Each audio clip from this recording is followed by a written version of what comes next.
Les champs de votre table Access 2013 sont formatés.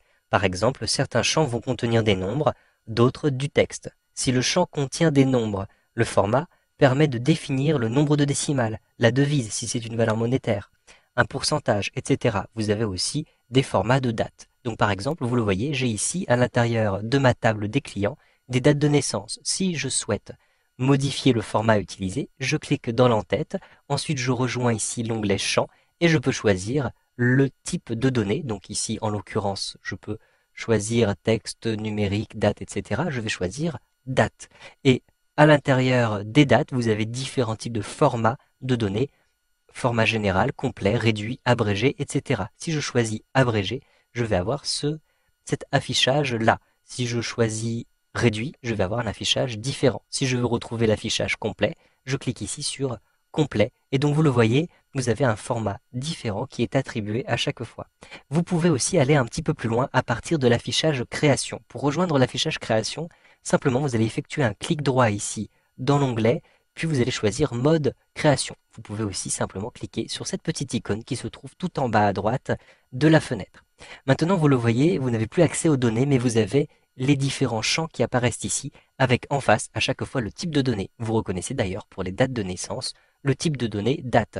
Je clique sur la liste pour retrouver le type de données qui m'intéresse, et ensuite, une fois que j'ai choisi date et heure ici, je vais retrouver le format à l'intérieur des propriétés à cet endroit-ci. Et vous voyez que j'ai ici un affichage date complet. Je clique sur la petite flèche vers le bas pour modifier cet affichage et vous retrouvez exactement le format abrégé, réduit, etc.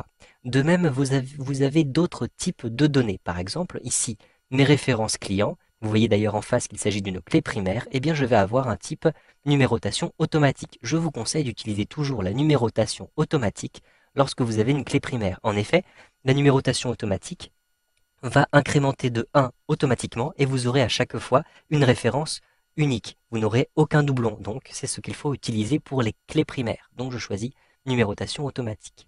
Vous avez ensuite différents types de données pour le texte. Par exemple ici, pour le prénom, j'ai choisi un texte court, mais je peux cliquer sur la liste et choisir par exemple un texte long.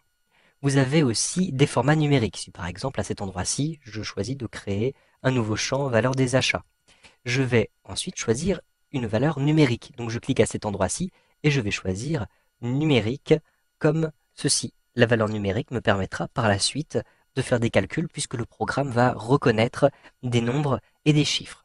S'il s'agit d'achat, en réalité je ne vais pas utiliser un format numérique mais un format monétaire. Je clique ici sur monétaire et immédiatement je vais avoir différents formats qui me sont proposés et je vais par exemple pouvoir choisir le format en euros.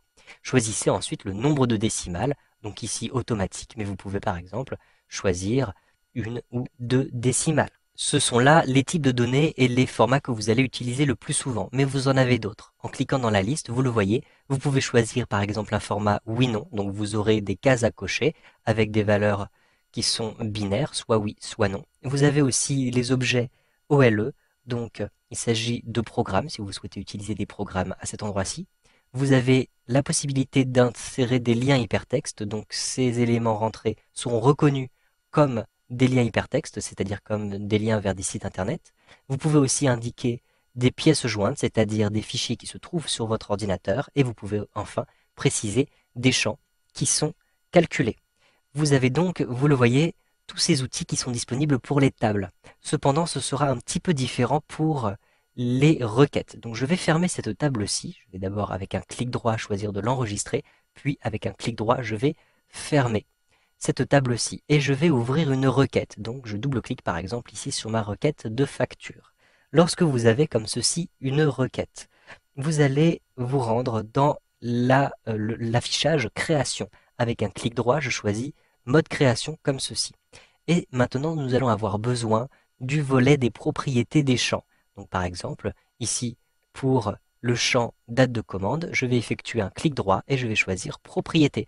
Je fais donc afficher, vous le voyez, un volet sur la droite. Vous allez ainsi pouvoir modifier le format qui se trouve à cet endroit-ci. Par exemple, à l'intérieur de ma requête, de mes factures, je souhaite avoir un affichage abrégé pour les dates. Donc je choisis abrégé pour les dates. Et ensuite, je ferme ici ce volet.